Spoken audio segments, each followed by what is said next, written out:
해야 할 일이라는 제목으로 말씀을 증거하도록 하겠습니다. 제가 좋아하고 가끔 부르는 찬양 중에 나의 나된 것은 이라는 복음성가가 있어요. 가사가 이렇게 됩니다. 만일 나의 생에 주님이 없었다면 지금 내 모습이 이대로 남아있을까? 끝없이 솟아나는 슬픔과 뜻모를 외로움으로 내 영혼 어둠 속을 헤매고 있진 않을까? 덧없이 오고 가는 인생 그 뜻모를 삶의 의미를 헛된 곳에서 찾아 헤매고 있진 않을까? 예수님을 알지 못하는 그런 사람의 마음을 너무나 잘 표현해주고 있다고 생각을 합니다. 그러니까 왜 이렇게 인생은 슬픈 일이 많은지, 왜 이렇게 마음은 쓸쓸한지, 또 외로운지, 그리고 내가 뭐 그렇게 못 사는 것도 아니고 그럭저럭 살아가고 있는데도 왜 내 마음은 이렇게 허전하고 쓸쓸한지, 그런 생각을 하게 됩니다. 정말 인생은 이게 다일까? 이렇게 살다가 끝나는 것이 과연 인생일까? 라고 하면서 그 인생의 의미를 물어보게 되는 것이죠. 여러분, 왜 우리가 이런 질문을 하고 이런 생각을 하게 되는 것일까요? 그것은 우리가 바로 영적인 맹인이기 때문에 그렇습니다. 영원하신 하나님을 바라보지 못하다 보니까 우리 그런 생각을 하는 거예요. 그래서 지난주에 제가 날 때부터 맹인된 자라는 제목으로 말씀을 드렸는데, 그 날 때부터 맹인된 자가 바로 다른 사람이 아니라 나다라고 말씀을 드렸어요. 영적으로 우리 다 모든 사람이 예외 없이 태어날 때부터 영적으로 맹인인 상태에서 태어난다고 그렇게 말씀을 드렸습니다. 여러분, 인류의 첫사람인 아담이 범죄를 하지 않습니까? 그 아담이라는 것은 인류로 봤을 때는 뿌리와 같은 것이에요. 자, 뿌리가 독을 머금었습니다. 죄를 짐으로 독을 머금었어요. 그러면 뿌리에서부터 저기 멀리 있는 저 끝에 있는 꼭대기에 있는 나뭇가지, 그리고 그 나뭇가지에 맺혀 있는 그 나뭇잎, 그 나뭇잎은 나는 뿌리로부터 멀리 떨어졌으니까 나에게는 아무 영향이 없어 라고 생각할 수 있을까요? 아니죠. 뿌리가 독을 빨아들였기 때문에 결국은 시간 문제지 나무 전체가 죽게 되는 것입니다. 여러분, 이게 바로 저와 여러분에게 일어난 일이에요. 눈에 보이진 않지만 이런 일이 실제로 영적으로 일어났습니다. 그래서 아담 안에서 모든 사람이 죄를 범했기 때문에 우리는 하나님의 영광의 빛을 보지 못한 채로 태어나게 됩니다. 그래서 인생에 대해서 나름대로 질문을 던지지만 그 질문에 대한 답이라고 해봐야 철학자들이 하는 말들, 그리고 고전 문학 작품에서 그 작가가 하는 말들, 그리는 세계들을 보면서 세상은 이런가 보다 라고 생각하면서 그냥 살아가는 것이죠. 자, 그런데요, 우리에게 놀라운 일이 일어났습니다. 날 때부터 이 맹인된 사람을 예수님이 찾아가서 만나주시고 눈을 열어주신 것처럼, 여러분, 우리 인생 가운데 예수님이 찾아오셨어요. 찾아오시고 우리의 눈을 열어주신 것입니다. 어떤 사람은 부모, 또 어떤 사람은 친구, 어떤 사람은 이웃의 손에 이끌려서 주님 앞에 나와서 복음을 들었어요. 말씀을 들었습니다. 그 말씀을 들으면서 어떤 마음이 생깁니까? 어떤 주님의 음성을 우리가 듣게 됩니까? 야, 너의 삶이 의미가 없고 허무했던 까닭은 영원한 생명이고 영원한 소망인 나를 소유하지 못했기 때문이야. 나를 소유하지 못했기 때문에 너의 영적인 눈은 감겨져 있었고 영원한 것을 바라보지 못하고 천국을 바라보지 못했어. 이제 너의 죄를 내가 대신 감당하며 너를 대신해서 내가 죽었기 때문에 이제 나를 믿으면, 나를 영접하면 더 이상은 허무한 인생을 살아가지 않아도 돼 라고 주님이 말씀하는 것입니다. 그 음성을 우리가 듣고 그 마음을 듣고 우리가 예수님을 믿게 됐어요. 영혼의 눈이 떠진 거예요. 하나님의 자녀가 되었고 천국의 백성이 된 것입니다. 여러분, 이것은 전적인 하나님의 은혜예요. 내가 한 것이 하나도 없고 모든 것을 다 주님이 하셨습니다. 왜 그래요? 여러분, 어떻게 그게 믿어질 수가 있습니까? 나랑 전혀 상관없는, 우리나라도 아닌 그 중동에 이스라엘이라고 하는 땅에, 그 조그만 땅에 2000년 전에 나랑 상관없는 한 30대의 청년 예수라는 사람이 살다가 그래서 십자가에서 끔찍하게 처형을 받고 죽었다. 그게 우리랑 도대체 무슨 상관입니까? 어떻게 그것이 나를 위한 죽음이요 나를 위한 부활이라고 도대체 믿어질 수가 있습니까? 이거는 정상적인 이성적인 사고를 하는 사람들의 머리로는 도저히 받아들일 수가 없는 거예요. 믿는 게 더 이상한 겁니다. 그런데 저와 여러분들은 이게 믿어지는 거예요. 믿어졌어요. 예수님이 바로 나를 위해서 죽으셨구나, 나를 위해서 부활하셨구나 라고 하는 게 믿어졌다라는 겁니다. 이게 주님이 우리를 위해서 눈을 열어주셨다라는 증거죠. 그래서 여러분, 우리가 뭐 인생을 살아가면 예수 믿는다고 해서 지난주에 말씀을 드렸지만 뭐 쓸쓸한 일이 없고 또 괴로운 일이 없습니까? 똑같은 일을 그런 일을 당하죠. 그럼에도 우리가 때때로 좀 시리에 빠지고 좌절하고 그러다가도 문득 예수님이 나를 위해서 무슨 일을 하셨는가? 주님은 어떤 분인가? 그것을 우리가 생각하고 묵상하게 될 때 조금 전까지만 해도 힘들고 괴롭고 정말 인생이 왜 이런가? 라는 생각을 하다가도 예수님이 나를 위해서 해주신 일을 생각하게 될 때 어떻습니까? 마치 오뚜기를 잡아뜨리면 바로 금방 일어나지 않습니까? 그런 것처럼 우리가 바로 일어나는 거예요. 일어나서 비록 내 환경이 바뀌지 않았다 할지라도 내 안에 주님이 행하신 일 때문에 우리는 감사할 수 있고 기뻐할 수 있고 하나님을 찬양할 수 있는, 여러분, 놀라운 일이 일어나는 것입니다. 그래서 우리가 오늘도 찬양하지 않았습니까? 할렐루야 찬양하세, 내 모든 죄 사함 받고 주 예수와 동행하니 그 어디나 하늘나라. 우리 예수님 때문에 이렇게 찬양할 수 있게 된 거예요. 여러분, 이게 저와 여러분에게 일어난 일입니다. 여러분 믿습니까? 네, 우리에게 이런 일이, 놀라운 일이, 믿을 수 없는 일이 일어나게 된 거예요.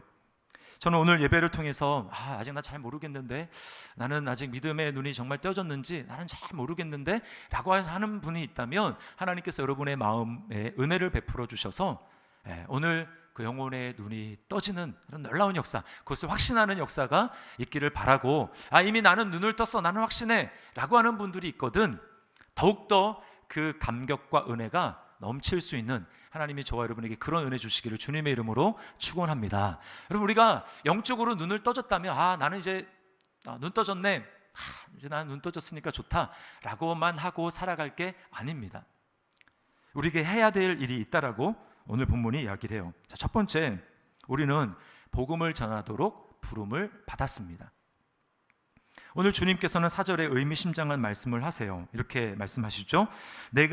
때가 아직 낮음에 나를 보내신 이의 일을 우리가 하여야 하리라. 밤이 오리니 그때는 아무도 일할 수 없느니라. 자, 나를 보내신 이의 일을 해야 된대요. 나를 보내신 이의 일, 이게 뭘까요? 9장에서 우리가 살펴봤지만 눈을 뜨게 하는 일입니다. 이거는 특별히 육신의 눈이 아니라 영적인 눈이죠. 감겨져 있는 사람들의 영적인 눈을 뜨게 하는 것, 이것을 바로 주님께서는 나를 보내신 아버지께서 하기를 원하시는 일이고 내가 이 땅에 해야 될 일이라고 말씀을 하는 거예요. 자, 그런데 그 일을 누가 해야 된다고 말씀합니까? 우리가 하여야 하리라. 제가 오늘 초점은 바로 여기 있어요. 우리가 하여야 하리라. 아니, 눈 뜨는 일은 주님이 하실 수 있는 일인데 그 일을 내가 하여야 하리라 이렇게 말씀하신 게 아니라 우리가 하여야 하리라 이렇게 말씀하셨다라는 걸 우리가 주목을 해야 됩니다. 이게 우리는 누굽니까? 제자들이죠. 예수님을 믿은 성도들입니다. 여러분, 왜 우리가 그 일을 해야 됩니까? 우리가 어떻게 그 일을 할 수 있습니까? 눈을 뜨게 하는 것은 예수님만 하시는 일인데 우리가 어떻게 그 일을 할 수 있을까요? 주님은 너는 눈을 떴잖아. 너는 빛인, 주님은 오늘 세상에, 내가 세상의 빛이라고 말씀하지 않습니까? 그런 세상의 빛된 나를 소유함으로 너는 눈을 떴잖아. 그러므로 눈 뜬 너가 눈을 아직 뜨지 못한 사람들이 뜰 수 있도록 도와야지, 그 일을 해야지 라고 우리에게 말씀하고 있는 것입니다. 여러분, 그러므로 여러분, 우리가 전도해야 됩니다. 복음을 전해야 됩니다. 예수님, 빛이신 예수님을 사람들에게 알려주어야 됩니다 라고 이야기를 할 때 또 전도 얘기네, 부담스럽다 라고 할 것이 아니라, 이 말은 무슨 얘기입니까? 나만이 눈을 떴기 때문에 눈 뜬 자로서 내가 눈 뜨지 못한 사람을 도와주라는 얘기구나, 이건 놀라운 특권이구나, 눈을 뜬 내가 할 수 있는 일이구나 라고 우리가 영광스러운 특권으로 생각을 해야 된다는 거예요. 여러분, 맹인이 맹인을 인도할 수가 없잖아요. 바라보는 시각이 전부 이 세상만 바라보고 있는 사람이 어떻게 사람에게 우리는 영원한 천국을 바라봐야 된다, 영원한 것을 바라봐야 된다 이렇게 얘기를 해줄 수가 있습니까? 불가능한 거예요. 주님은 자신이 빛이라고 하실 뿐만 아니라 산상수훈에서 주님은 너희는 세상의 빛이라 라고 말씀을 하십니다. 왜 우리가 세상의 빛입니까? 우리는 스스로 빛을 낼 수 있는 존재가 아닌데요. 그 얘기는 여러분, 제가 언제 배웠는지 정확하게 기억은 안 나요. 근데 초등학교인지 중학교인지 고등학교인지 과학 시간에 그 항성, 행성, 위성 뭐 이런 거 배운 기억이 납니다. 그러면 제가 딴 건 기억 안 나지만 정확하게 기억나는 게 항성과 행성과 위성의 차이는 뭐냐? 스스로 빛을 낼 수 있으면 항성, 못하면 행성이나 위성이죠. 그런 의미에서 태양은 항성이죠, 항성. 그리고 태양 주위를 두는 이 지구는 우주에서 보면은 사진으로 여러분 뭐 지구 아름다운 모습을 보잖아요. 지구가 빛을 이렇게 띱니다. 밝게 빛나고 있어요. 지구는 행성이어서 빛을 내지 못하는데 어떻게 빛이 나는가? 태양의 빛을 받아서 반사하는 거죠. 우리가 바로 그런 것입니다. 세상의 빛은 오직 예수님밖에 없지만 그 세상의 빛인 예수님을 우리가 소유하고 예수님을 믿어서 내 안에 예수님이 계시기 때문에 우리는 주님이 너희는 세상의 빛이다 라고 말씀하는 거예요. 나의 빛을 받아서 반사하라고 우리를 부르신 것입니다. 그러므로 여러분, 우리가 눈뜬 자라고 한다면 주님은 우리를 구원받도록 부르실 뿐만 아니라 우리를 또한 세상으로 사람들에게 눈을 뜨도록 하는 일에 우리를 보내신다라는 거예요. 그래서 부르심과 보내심, 이것은 별개의 것이 아니라 부름받은 사람은 반드시 보냄을 받게 되어 있습니다. 나는 부담스러워요. 저는 그냥 부름받은 자로서만 있겠습니다. 이게 불가능한 게요. 그래서 여러분, 요한복음 20장 21절 말씀에 주님이 이렇게 말씀합니다. 우리 같이 한번 읽어보겠습니다. 시작. 예수께서 또 이르시되 너희에게 평강이 있을지어다. 아버지께서 나를 보내신 것 같이 나도 너희를 보내노라. 나도 너희를 보내노라. 그러므로 우리가 이 일을 하여야 하리니 라고 주님이 우리에게 말씀하신다라는 것입니다. 전도에 대해서 우리가 오해가 좀 있어요. 전도는 믿음이 좋은 사람이 하는 것이다. 전도는 또 신앙의 경륜이 그래도 좀 되는 사람이 하는 것이다 라고 생각합니다. 그런가 하면 또 전도도 좋지만 먼저 좀 인격이 성숙하는 게 먼저가 아닐까? 그리고 그 다음에 전도를 해야 되는 거 아닐까? 여러분, 일리가 있어요. 왜냐하면 우리가 가끔 여러분도 경험을 해보셨겠지만 좀 눈살이 찌푸러지는 그런 전도를 당하거나 또 하는 것을 볼 때가 있지 않습니까? 저렇게 할 바에는 차라리 전도 안 하는 게 하나님한테 더 도움이 될 것 같은데? 라는 생각을 하게 되는 그런 현장을 아마 경험을 해보셨을 거예요. 너무나 무례하죠. 그렇기 때문에 우리가 전도할 때 사랑과 그리고 굉장히 온유한 태도로 전도하는 게 매우 중요합니다. 그렇지만 여러분, 어느 정도가 신앙이 성숙한 걸까요? 어느 정도가 성장한 것입니까? 그 기준은 굉장히 모호한 거예요. 그래서 내가 성장한 다음에, 내가 신앙의 인격이 어느 정도 된 다음에 나는 전도하겠어 라고 한다면 내 주변에 있는 사람들 다 죽어가고 그 기회가 있음에도 불구하고 나는 아직 아니야 라고 하는 순간에 많은 사람들이 죽고 있다는 것입니다. 평생 전도하지 못할 수 있어요. 그래서 우리는 그런 오류에 빠지면 안 되는 것입니다. 분명한 게 우리가 눈을 떴잖아요. 눈 뜬 사람은 눈 뜨지 못한 사람을 영적으로 바라보게 될 때 안타까운 마음이 있습니다. 안타까운 마음이 있어요. 왜요? 우리는 그가 아무리 돈을 많이 벌고 아무리 이 세상에서 성공하고 잘 나가는 사람이라 할지라도 우리는 그 끝을 알고 있습니다. 예수님이 없이 진정한 생명이신, 진정한 소망이신 예수님이 없으면 그 인생의 끝이 어떻게 될까? 아까 찬송가에서도 그 복음성가도 얘기했지만 그냥 그렇게 살아가는 거예요. 그러니까 우리가 정도의 차이 있죠. 어떤 사람은 너무 불쌍해서 눈물을 흘리고 기도하는 사람이 있는 반면에 어떤 사람은 그냥 정말 안 됐다라고 생각하는 사람도 있을 수가 있죠. 그러나 중요한 것은 정도의 차이는 있지만 우리가 안타깝게 생각한다라는 겁니다. 오늘 12월 행복축제의 강사로 이제 간증을 하러 오시는 우리 조혜련 씨, 그 조혜련 씨도 마찬가지예요. 45세에 재혼을 했다고 합니다. 근데 재혼을 했는데 그 남편이 이제 예수님을 잘 믿는 분이었대. 그 시댁이 또 그래서 남편이 계속해서 이제 권면을 하고 그래서 이제 교회를 가고 이제 가다가 예수님을 믿게 된 것이죠. 믿게 됐는데 믿자마자 마음속에 굉장한 변화가 있고 어떤 변화가 있었냐면 복음을 전하고 싶은 거예요. 복음을. 그 고백을 한번 들어보세요. 이 엄청난 진리를 다른 사람들은 모르고 산다는 사실이 답답해 견딜 수가 없었다.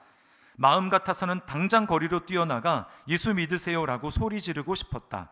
사람들을 만날 때마다 예수님을 전했다. 친구들, 선배, 언니, 가족들에게 하나님의 자녀가 되어 성경을 읽고 기도하는 삶이 너무 좋아 어쩔 줄 모르겠다고 말했다. 사람마다 이제 기질과 성향이 있기 때문에 좀 다른 모습으로 나타날 수 있지만 중요한 건 뭡니까? 우리가 눈뜬 자로서 하나님이 우리를 그 일에 부르신다라는 거예요. 우리가 이 일을 해야 하리니 우리가 이것을 기억해야 됩니다. 나는 그런 삶과 상관없어 라고 해서는 안 된다라는 거예요. 자, 그럼 두 번째, 우리는 복음을 어떻게 전해야 할까요? 자, 제가 짤막짤막하게 세 가지로 말씀을 드리겠습니다. 첫 번째는 예수를 내 삶의 주로 믿고 고백을 해야 됩니다. 이것은 믿음의 점검의 차원이에요. 차원. 오늘 이 맹인되었다가 눈을 뜬 이 사람은 예수님에 대해서 고백하는, 예수님이 어떤 분이신가, 예수님이 이런 분이다, 이 고백하는 그 정도가 점점 깊어지고 있습니다. 처음에는 그냥 사람이었어요.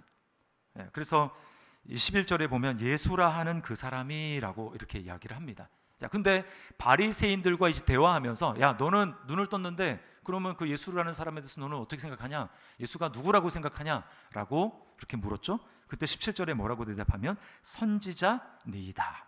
네, 사람에서 이 선지자, 예수님에 대한 이 고백이 지금 발전하고 있는 거예요. 자, 그러나 안타깝게도 그런 정도의 고백으로는 구원받지 못합니다. 네. 그런 정도의 고백으로는 우리가 예수님을 전할 수 없어요. 다른 사람의 눈을 뜨게 하는 일에 참여할 수가 없습니다.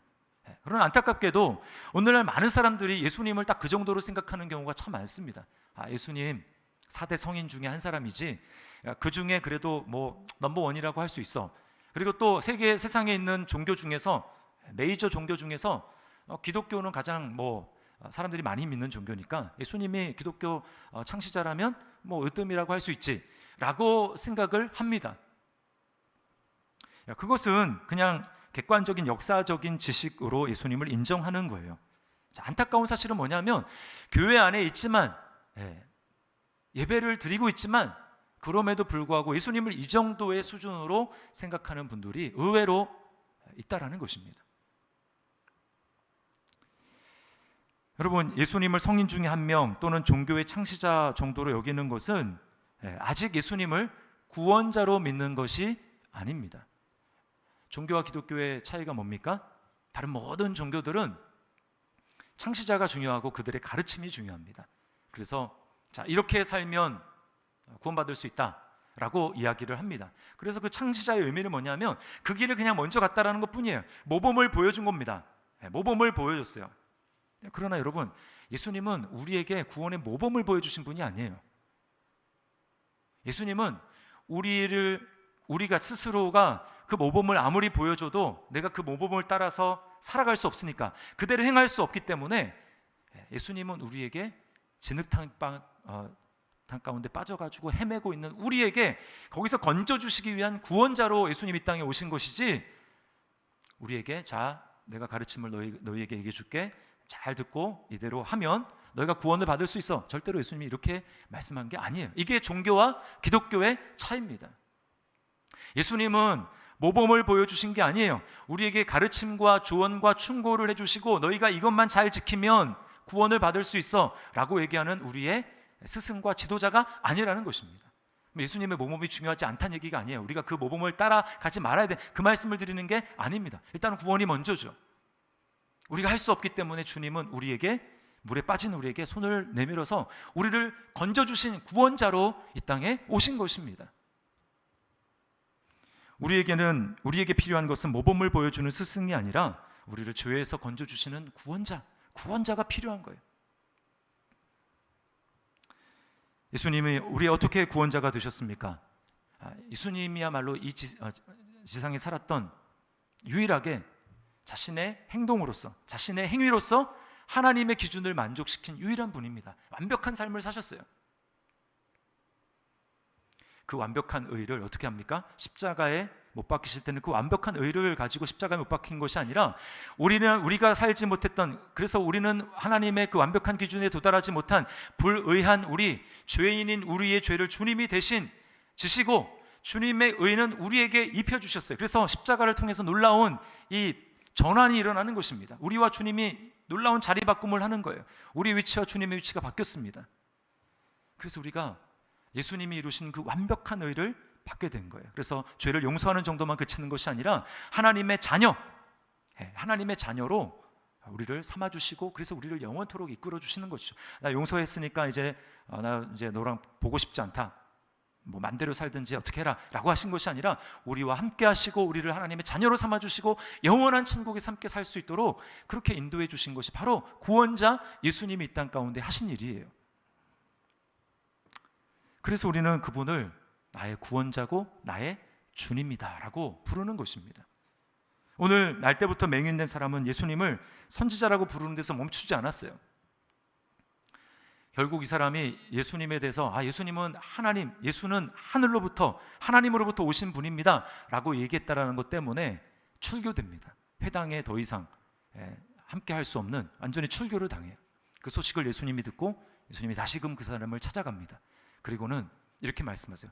내가 인자를 믿느냐? 인자라는 말은 하나님의 아들로서 메시아인 예수님을 말하는 것입니다. 인자를 믿느냐? 그랬더니 그가 38절에 이렇게 고백을 합니다. 우리 같이 한번 우리의 고백을 한번 읽어보겠습니다. 시작. 이르되 주여 내가 믿나이다 하고 절하는지라. 네, 주여, 예수님을 주라고 고백하는 데까지 이 사람이 나갔다라는 것입니다.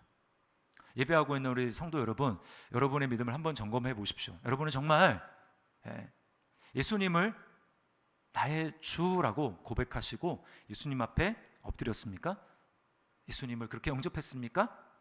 그러지 않고 그냥 주일학교에 어렸을 때부터 나왔고 그래서 쭉 그냥 교회에 있었기 때문에 그런 것 없이 그냥 뭐 예수님은 예수님이지 라고 생각하고 있다면 여러분 이 시간에 우리가 그 예수님을 나의 주라고 영접하고 예수님 앞에 엎드리는 그런 일이 있기를 주님의 이름으로 축원합니다. 우리가 이런 일이 있는 거예요. 자, 두 번째는 간증입니다. 주님이 하신 일을 증거하는 거예요. 간증. 우리는 논쟁할 것이 아니라 간증해야 합니다. 맹인이 좋은 샘플을 보여주고 있어요. 이 바리새인들은 자꾸 논쟁을 하려고 했습니다. 예수라는 자가 이 안식일을 범했다. 안식일에 병자를 고치지 않았느냐? 그러므로 이 자는 죄인이다 라고 했습니다. 근데 맹인이 만약에 거기에 빠져가지고 뭐 안식일에 대해서 막 논쟁을 하거나 그랬다면 여러분 이제 오류에 빠지는 것이죠. 근데 맹인은 어떻게 합니까? 예수님에게 주목하고 있어요. 주님이 예수님이라고 하는 그분이 나에게 무슨 일을 해주셨는가 거기에 집중하고 있는 것입니다. 자, 25절에 이 사람의 대답을 보세요. 대답하되 그가 죄인인지 내가 알지 못하나 한 가지 아는 것은 내가 맹인으로 있다가 지금 보는 그것이니이다. 여러분 바로 이것입니다. 전도할 때 여러분 전도 좀 해보시면 반드시 이제 이런 그 논쟁에 빠지게 되는 일들이 많습니다. 전도할 때 안 믿는 사람들이 단골로 가지고 오는 질문 메뉴가 있잖아요. 뭐가 있을까요? 하나님은 다 아는데 선악과를 왜 만들었냐? 뭐 이런 거 선악과. 그 다음에 교회 내가 잘 보니까 교회 다니는 사람들이 오히려 더 얌체고 뭐 이기적이고 더 나쁜 짓을 하는 것 같다. 도대체 교회 다니는데 왜 그래? 라는 얘기. 그리고 뭐 또 세종대왕은 그럼 구원 받았냐? 세종대왕은 그럼 지옥 갔냐? 뭐 이런 이야기들을 합니다. 그리고 기독교인들은 왜 이렇게 배타적이냐? 기독교는 왜 그렇게 포용하지 못하고 기독교만 믿어야 된다고 왜 그렇게 이야기를 하냐부터 해가지고 굉장히 많은 질문들이 있어요. 근데 여러분 그 질문이 어떤 부분은 뭐 굉장히 정말 믿어보려고 진지하게 이해가 안 돼서 그렇게 질문하는 경우도 있지만 대다수의 경우는 뭡니까? 이 방어막을 치는 데 사용하는 거예요. 더 이상 이제 이야기하지 못하도록. 정말 믿으려고 할 경우에 우리가 어떤 방식으로든 이제 대답을 해주어야겠지만 그러나 중요한 건 뭐냐면 그 사람들로 하여금 예수님이라는 분에게 집중을 하도록 만들어야 되거든요. 그러려면 어떻습니까? 내게 예수님이 하신 일을 증거해야 되는 거예요. 그럴 때 그런 일이 있었어? 정말 예수님이 그런 일도 하신다고? 라고 하면서 주님에 대해서 예수님에 대해서 궁금하게 생각하는 그런 생각이 들게 되는 것입니다. 물론 간증이라고 하면 나는 별로 내 삶을 딱 봤을 때 뭐 간증거리가 별로 없는 것 같은데 이렇게 생각하시는 분들이 있어요. 특별히 이제 중간에 전혀 예수님과 상관없이 살다가 딱 믿는 분을 그래서 뭐 굉장히 막 드라마틱한 변화가 있는 분들 같은 경우에는 간증이라고 얘기하면 굉장히 할 말이 많을 수 있겠지만 그렇지 않게 이제 뭐 모태신앙이라든지 또 어렸을 때부터 예수님을 믿었다든지 라고 하게 되면 이게 차츰차츰 변해 왔기 때문에 어느 순간에 예수님을 믿었지? 그리고 나한테 예수님 믿음으로 바뀐 게 뭔지 잘 모를 수가 있습니다. 그러나 여러분, 우리가 복음을 깨닫고 은혜를 깨닫고 그렇게 살아가다 보면 반드시 내 안에 조그마지만 그런 변화들이 있어요. 공통적인 변화들이 있습니다. 뭐가 있을까요? 사실은 내가 죄인이라는 것을 인정하고 깨닫는 것이죠. 네. 내가 죄인이니까 어떻습니까? 다른 사람들에 대해서 손가락질하고 너는 왜 그따위냐, 너는 왜 그러냐라고 비난하고 정죄하는 일이 현저하게 줄어드는 거예요. 또 눈이 떠졌다는 게 무엇입니까? 이 세상이 아니라 영원한 세상을 바라보는 거잖아요. 네? 늘 그런 걸 느끼는 건 아니지만 영원한 세상을 소망하기 때문에 이 세상에 대해서 우리가 조금 경시할 수 있는, 조금 더 가볍게 여길 수 있는 그런 마음이 우리에게 생겼습니다. 그리고 예수님이 진짜 보물 되신다라는 것을 알기 때문에 예수님을 귀한 가치로 여기죠. 그래서 환경이 때때로 어렵고 힘들지만 그럼에도 불구하고 우리 마음 가운데는 평안이 있고, 그리고 우리 마음 가운데는 기뻐할 수 있고 찬양할 수가 있는 거예요. 이게 바로 여러분 당연한 게 아니라 마인드 컨트롤 때문에 되는 것이 아니고 예수 그리스도가 내 안에 들어오셔서 일으킨 놀라운 변한 것입니다. 눈뜬 사람이 할 수 있는 그런 일이 일어난 거예요. 이걸 간증해야 됩니다. 예수 믿지 않는 사람들은 이런 게 없어요.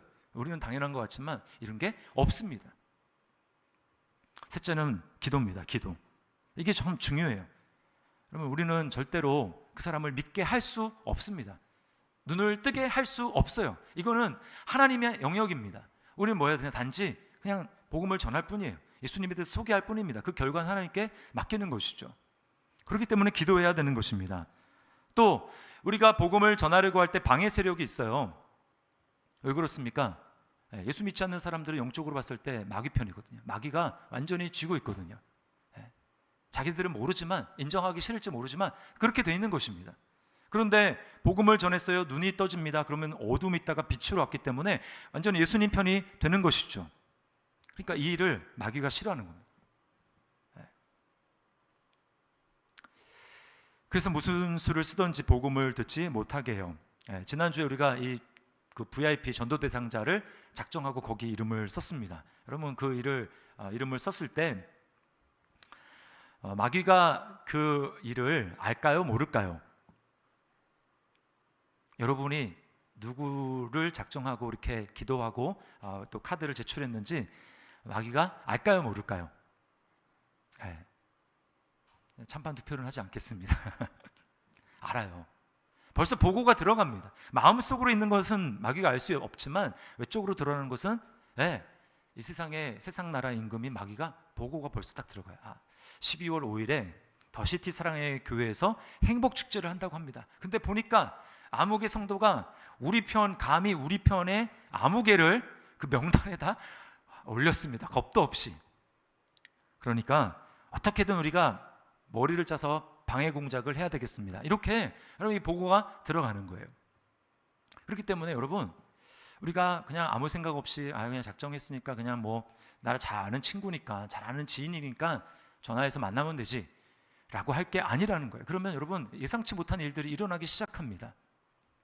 그래서 원래 만날 약속 다 잡아놨는데 갑자기 일이 생겨가지고요 못 만나기도 합니다. 그리고 만났는데 거기에 그 틈을 타는 것입니다. 그래서 나의 어떤 말 실수, 어떤 보여지는 모습 그렇게 볼 게 아닌데도 불구하고 마귀가 역사하면 어떤 일이 일어나냐면 오해를 하는 거예요. 피차에 오해를 하는 것입니다. 그래가지고 기독교에 대해서 부정적인 방향으로 인식이 굳어지게 하는 그런 오해를 하게 만들고 나도 이제 내가 원하는 그런 나는 정말 선한 뜻으로 그렇게 했는데 그렇게 받아들이지 않으니까 어때요? 나 입장에서도 내가 뭐 이렇게까지 하면서 해야 되나? 정말 치사하다. 간둬야지. 라고 하면서 그냥 그 일을 그만두게 되는 일이 있을 수가 있다라는 거예요. 고린도후서 4장 4절 말씀 보세요. 이렇게 이야기하고 있습니다. 그 중에 이 세상의 신이, 이게 마귀를 얘기한 것입니다. 이 세상의 신이 믿지 아니하는 자들의 마음을 혼미하게 하여 그리스도의 영광의 복음의 광채가 비치지 못하게 하미니 그리스도는 하나님의 형상이니라. 마귀의 방해가 분명히 있는 것입니다. 그런데 여러분 우리가 너무 마귀마귀하면서 두려워할 필요가 없어요. 우리가 예수님의 이름으로 기도할 때 마귀는 예수님의 상대가 되지 못합니다. 그래서 우리가 기도할 때 마귀는 두려워서 떠납니다. 여러분 믿으시기를 바랍니다. 이런 일이 일어나요. 그러니까 기도하면 됩니다. 기도하면 돼요. 요한일서에 요한 사도가 성도들을 향해서 이렇게 얘기합니다. 청년들아, 내가 너희에게 쓰는 것은 너희가 악한 자를 이기었음이라. 이렇게 이야기를 합니다. 우리 안에 예수님이 있기 때문에, 예수님의 이름이 있기 때문에 그 이름으로 기도할 때 주님이 싸우시는 거예요. 그래서 이기게 되는 것입니다. 그러면 여러분, 제가 아까 설명은 안 했지만 이 주보 간지에 여러분이 이제 이런 거 받으셨어요. 이 기도 제목입니다. 행복 축제를 위한 기도 제목. 그것을 가지고 여러분이 작정한 VIP를 위해서 기도하셔야 돼요. 하나님이 그 사람이 가지고 있는 이 교회에 대해서, 기독교에 대해서, 예수님에 대해서 가지고 있는 오해와 편견이 사라질 수 있도록 여러분이 기도를 하셔야 됩니다. 열심히 기도하고 만나셔야 돼요. 그리고 혼자만 기도하는 것이 아니라 함께 기도해야 됩니다. 함께. 그럴 때 능력이 훨씬 더 커지는 거예요. 배가가 되는 것입니다. 아까 이제 말씀을 드렸던 이 조혜련 씨가 이제 형제 관계가 일남 7녀라고 합니다. 일남 7녀. 거기도 아마 아들 낳으려고 이제 계속 아마 어머님이 낳으셨던 것 같아요. 그런데 가족 중에서 제일 처음으로 믿은 그 사람이 바로 조혜련 씨입니다. 가족 중에 제일 처음에. 그리고 이제 믿었으니까 어때요? 가족 전도를 하고 싶은 마음이 막 들겠잖아요. 근데 여러분, 전도 중에 제일 어려운 게 가족 전도입니다. 가족 전도가 정말 쉽지가 않아요. 다 알고 있기 때문에, 나에 대해서.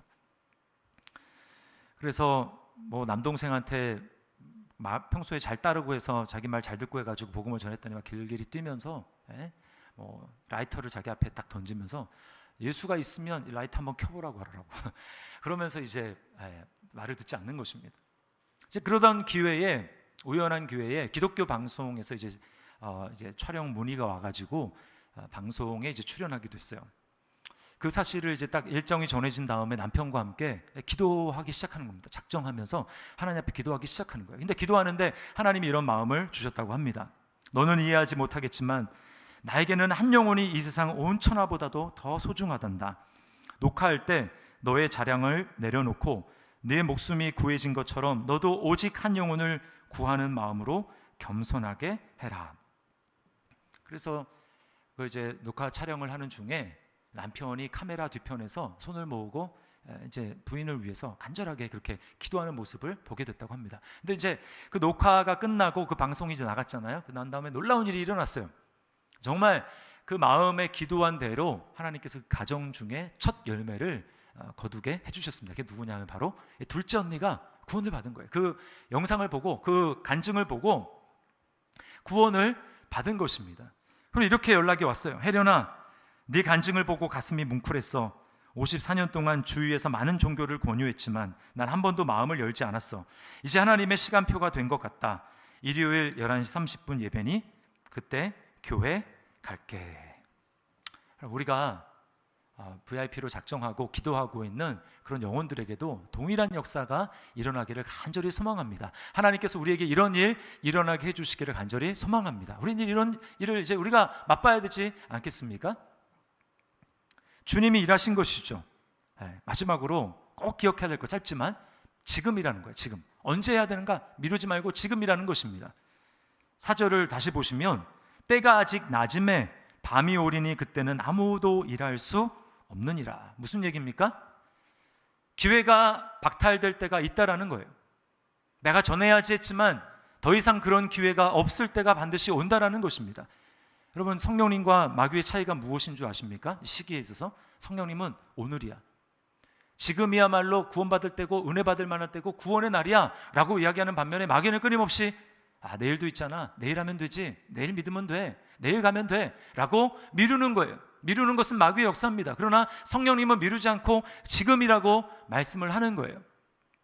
지난 4월에 우리가 부활주일 이제 주간에 특세를 했잖아요. 그때 이제 강사로 오신 김경석 목사님, 이제 그분과 몇몇 목사님들이 이제 모임을 하는데요.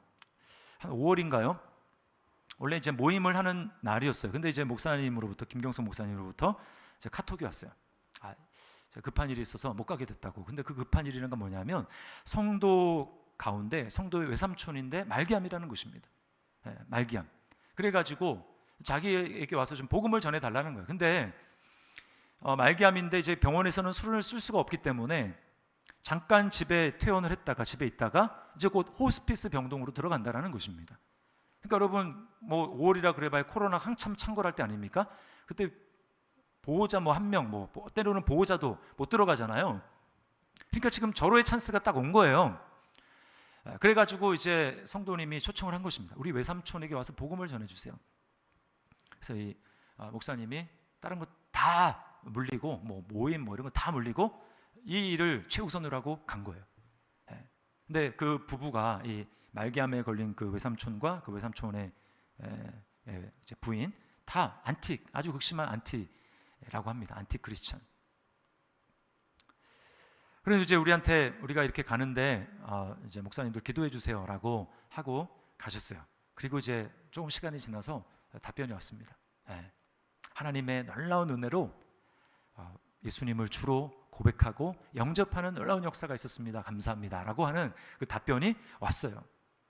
여러분, 만약에 그 때를 놓쳐서 내게 지금 중요한 다른 일이 있는데 라고 해서 만약에 그 시간을 놓쳤다면 어떻게 될까요? 아마 복음을 듣지 못하고 그 생명이 끝났을지도 몰라요. 그러나 다른 중요한 거 다 뒤로 밀어놓고 지금 이 영혼 복음을 전하고 지금 이 영혼을 초청해서 예수님에 대해서 알게 하지 않으면 안 돼 라고 하는 그런 마음을 가지고 복음을 전했더니 놀라운 하나님의 역사가 일어나게 된 것입니다. 여러분, 미루지 마십시오. 마귀는 계속 미루게 합니다. 내일이 있잖아, 내년에 전하면 되지. 아닙니다. 성령님은 오늘이라고, 지금이라고 말씀하는 거예요. 여러분 기억하십시오.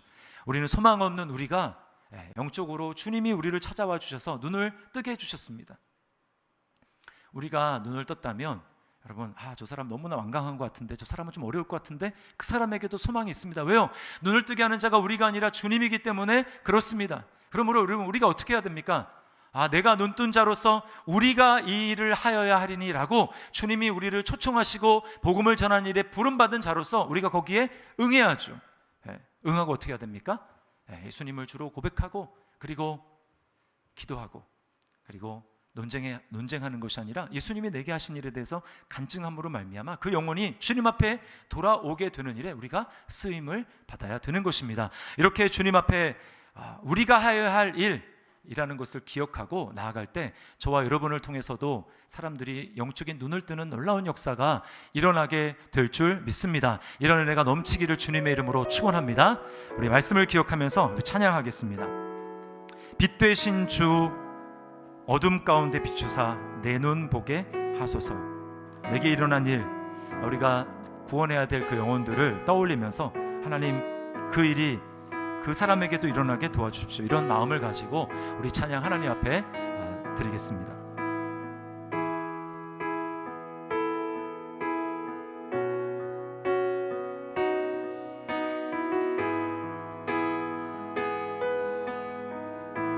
빛 되신 주, 빛 되신 주 어둠 가운데 비추사 내 눈 보게 하소서.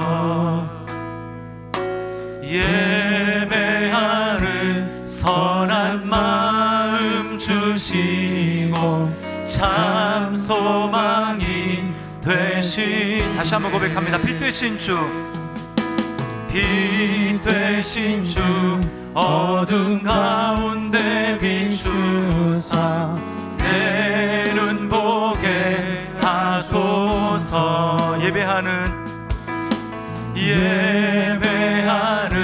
선한 마음 주시고 참 소망이 되시네. 나 주를 경배하리 엎드려 절하며 고백해 주 나의 하나님.